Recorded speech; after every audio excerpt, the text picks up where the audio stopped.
पुंडलिक वरदारी विठ्ठल श्री ज्ञानदेव तुकाराम. नमस्कार मंडळी, अमृतबिंदू या आध्यात्मिक मराठी यूट्यूब चॅनलवर पुन्हा एकदा आपले स्वागत आहे. मंडळी, आजच्या चिंतनाचा श्लोक असा आहे: उपेक्षा कदा रामरूपी असेना, जीवा मानवा निश्चयो तो बसेना. श्री वारवाहेन बोले पुराणी, उपेक्षी कदा रामदासाभिमानी. श्रीराम. मंडळी, या श्लोकामधून समर्थ आपल्याला सांगतात की बाबा रे, परमात्म्याच्या ठिकाणी आपल्या भक्ताची उपेक्षा कधीच असत नाही. आपल्या भक्ताची परमात्मा केव्हाही कोणत्याही परिस्थितीमध्ये उपेक्षा करत नाही, परंतु त्याचा निश्चिम तो भक्त असायला पाहिजे, हे मात्र महत्त्वाचं आहे. कारण भगवंताचं हे ब्रीद आहे की तो ज्याला शरण आलेला आहे, तो ज्याला अनुसरलेला आहे, त्याचा कोणत्याही परिस्थितीमध्ये परमात्मा त्याग करत नाही किंवा त्याची उपेक्षा करत नाही. पण महाराज म्हणतात की माणसाच्या ठिकाणी एक अडचण अशी आहे की त्याचा दृढ विश्वास, दृढ निश्चय भगवंताच्या ठिकाणी असत नाही. माणसाला असं वाटतं की लगेच भगवंताने सगळं आपलं करावं, सगळ्या गोष्टी आपल्याला लगेच द्याव्यात, भगवंताने आपल्या हाकेला लगेच धावून यावं. माणूस असं म्हणतो की जनाबाईंचं जात्यावरती दळायला देव लगेच कसा काय आला, ज्ञानोबारायांची भिंत चालवण्याकरता देव लगेच कसा काय आला, चोखा वेळाची ढोरं ओढण्याकरता देव लगेच आला, मग आमची कामं करण्याकरता का देव येत नाही. अशा प्रकारचा एक माणसाच्या मनामध्ये एक समज असतो. पण यावेळी मनुष्य असा विचार करत नाही की हे भगवंतानी त्यांचं सगळं करण्याकरता त्यांनी अगोदर किती देवाचं केलेलं आहे, किती आपला त्या ठिकाणी वेळ भगवंता करता दिलेला आहे, किती जीवन परमार्थामध्ये खर्ची घातलेला आहे, कोणत्या क्वालिटीचा परमार्थ त्यांनी केलेला आहे, ह्याचा विचार मनुष्य कधी करत नाही.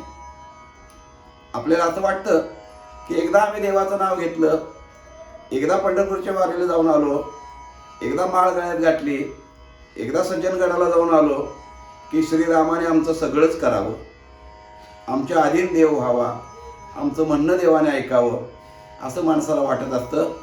ही मोठी चूक आहे.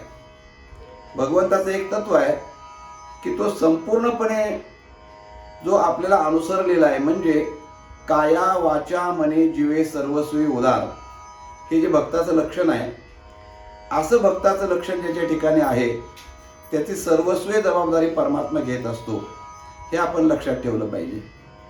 मंडळी, बाजारामध्ये सोन्याची किंमत कशावर ठरते? सोनं किती कॅरेटचं आहे त्याच्यावरती ठरत असते.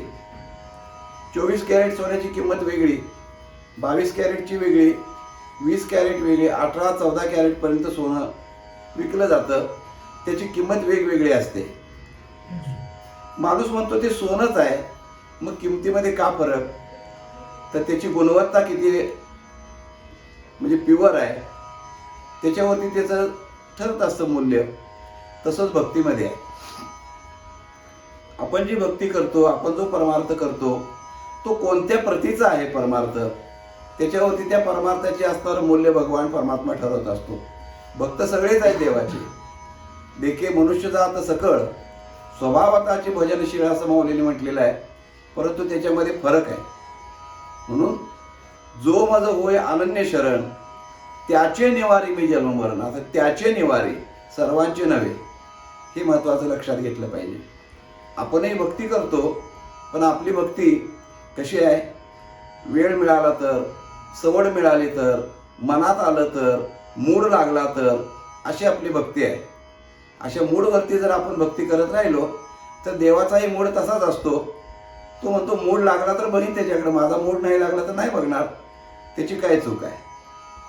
मग याकरता पहिली गोष्ट अशी आहे की भगवंतावर आपला दृढ विश्वास असला पाहिजे आणि मनाचा दृढ निश्चय असला पाहिजे. काय?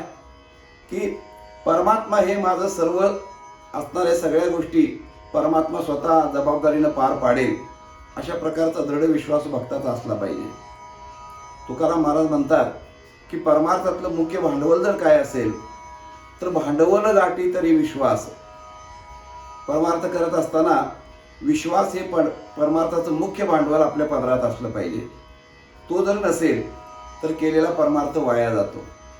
म्हणून महाराज समर्थ या ठिकाणी असं सांगतात की जेव्हा मानवा निश्चय होतो बसेना, तो दृढ निश्चय त्याच्या मनात जोपर्यंत बसत नाही तोपर्यंत परमात्म्याचा अनुभव जीवाला येऊ शकत नाही.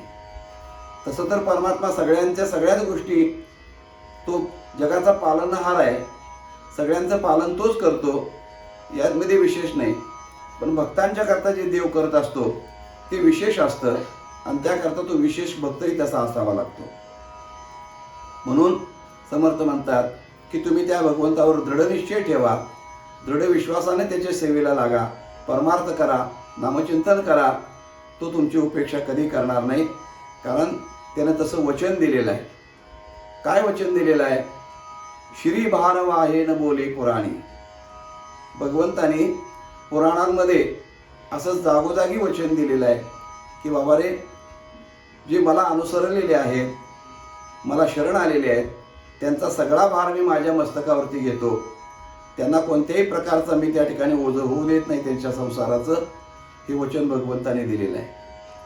गीतेमध्ये सुद्धा हे भगवंताने वचन दिलेलं आहे, योग क्षेमम वहाम्यहम. त्या भक्तांचा योग आणि क्षेम ह्या दोन्ही गोष्टी मी माझ्यावरती घेत असतो, असं वचन दिलेलं आहे. परंतु आपला विश्वास जर डळमळीत झाला तर त्या गोष्टीचा अनुभव आपल्याला येत नाही मंडळी.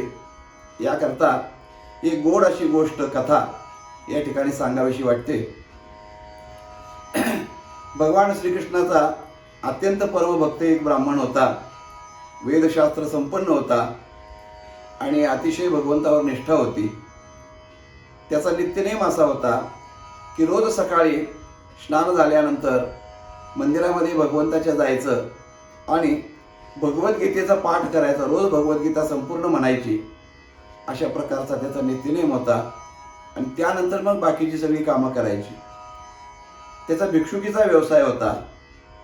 म्हणजे देवध्यान चिंतन परमार्थ झाल्यानंतर जो वेळ उरेल त्या वेळेमध्ये कुणाकडं पूजा असेल, कुणाकडं काही वैदिक कर्म असेल, ते सगळं करून त्याच्यामधून जे मिळेल त्यामध्ये आपल्या कुटुंबाची उपजीविका चालवायची, असा त्याचा असणारा नित्यक्रम होता. पण ती एक वेळ अशी आली की त्याला 4 दिवस काही कामच मिळालं नाही. आणि काम न मिळाल्यामुळं घरात कोणत्याही प्रकारचं अन्नधान्य, शिधासामुग्री काही आली नाही आणि संपूर्ण कुटुंबाला 4 दिवसाचा उपवास पडला. आता 4 दिवसाचा उपवास पडल्यानंतर लहान लहान मुलं घरामध्ये होती, लेकरं होती, ती आईकडं खायला मागायची, वडिलांच्याकडे खायला मागायची. त्यांना हातावर देण्याकरता काही नव्हतं. वैतागून गेले तो ब्राह्मण आणि त्यांची पत्नी. आणि तरी पण भगवंतावरती निष्ठा ठेवून आपलं जीवन चालवत होते. एक दिवशी सकाळी उठून स्नान वगैरे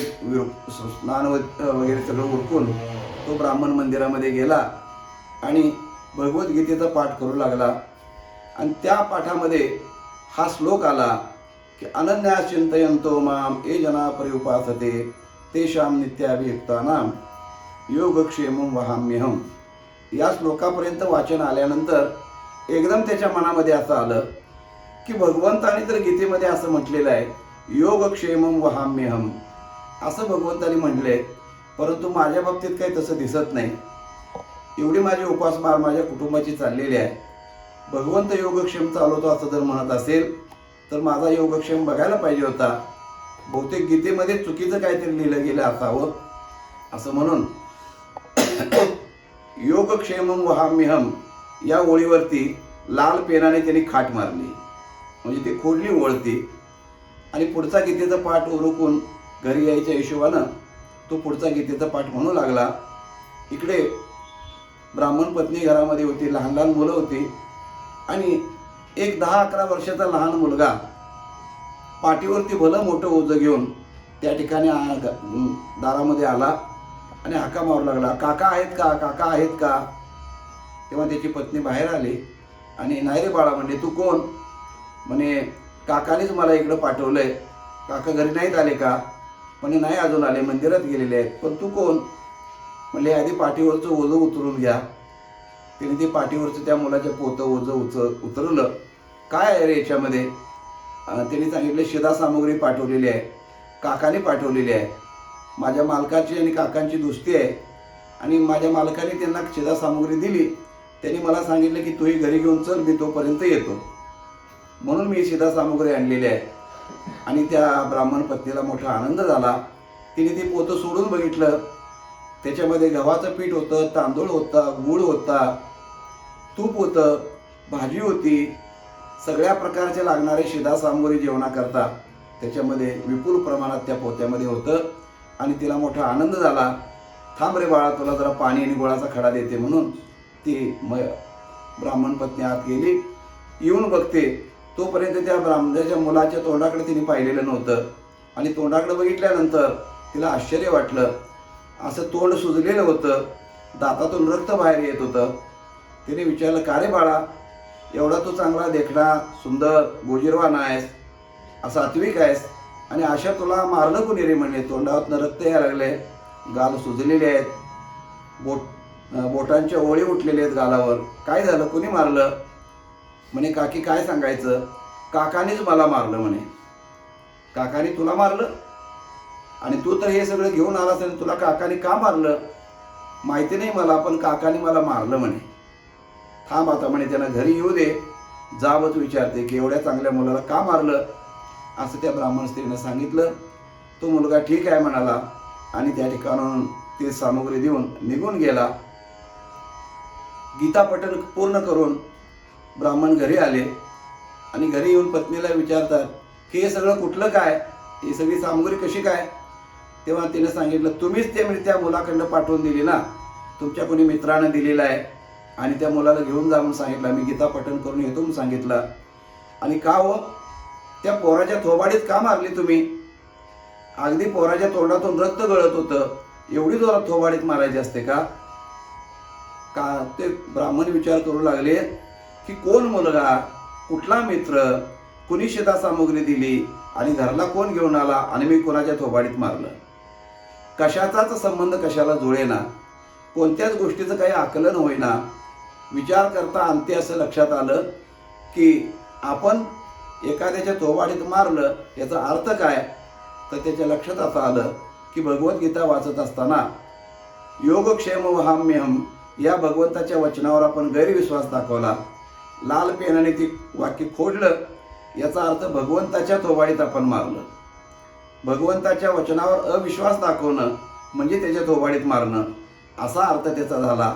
आणि हे सगळं माझ्या भगवंताने, माझ्या श्रीकृष्णाने केलेलं आहे.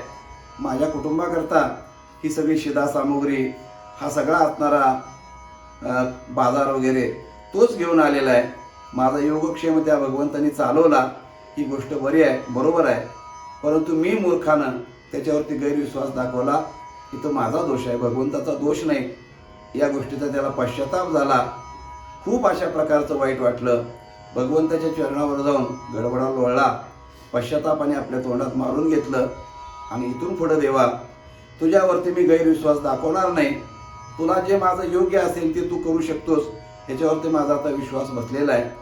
तुकाराम महाराजांनी भगवंताला अशाच प्रकारचे शब्द वापरलेले आहेत. तुकाराम महाराज असं म्हणतात, देवा आता मी माझी कोणतीही गोष्ट तुला सांगणार नाही, कारण माझं सगळं तुला कळते. न सांगता तुम्हा कळो येते अंतर. मग मी माझ्या आड्या अडचणी तुम्हाला देवा सांगावेत का? आता तुम्हाला जे योग्य वाटतं माझ्याकरता ती तुम्ही करा, असं तुकाराम महाराज भगवंताला त्या ठिकाणी म्हणतात. महाराजांचे गोड शब्द आहेत. आता तुझं कळेल ते करी, आता तुझं कळेल ते करी, तारशी तरी तारी मारी, तारीशी तरी तारी मारी, जवळी अथवा दुरी धरी, जवळी अथवा दुरी धरी, घाली संसारी अथवा नको, घाली संसारी अथवा नको, शरण आलो नेण तपणे, शरण आलो नेण तपणे. तुकाराम महाराज म्हणतात, देवा आता तुझं कळेल ते करी, तुला आता माझं काय करावं असं वाटतं ते तू कर, मी तुला काही सांगणार नाही, कारण माझं चांगलं काय आहे हे तू जाणतोस माझ्यापेक्षा अधिक. म्हणून तुझ्यावरती माझा दृढ विश्वास आहे, अशा प्रकारची भक्ताची असणारी मनाची धारणा असावी लागते. समर्थ म्हणतात की असा जर भक्त असेल तर भगवंतानी गीतेमध्ये जे दिलेलं वचन आहे की श्री बाहर वाहेन बोले पुराणे, हे वचन तो खरं करतो आणि आपल्या दासाची कधीही उपेक्षा देव करत नाही. हे पुन्हा एकदा या श्लोकाच्या शेवटच्या ओळीमध्ये समर्थांनी सांगितले की नुपेक्षी कदा रामदासाभिमानी.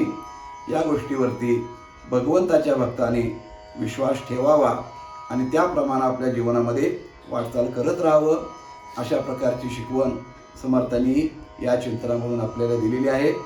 मंडळी, चिंतन आपल्याला कसं वाटलं, त्याचप्रमाणे आपण चॅनलवरती जर नवीन आले असाल तर चॅनलला सबस्क्राईब करा, इतरांच्यापर्यंत ही माहिती जरूर पोचवा. भेटूया मंडळी पुन्हा पुढच्या भागामध्ये. तोपर्यंत नमस्कार. रामकृष्ण हरी.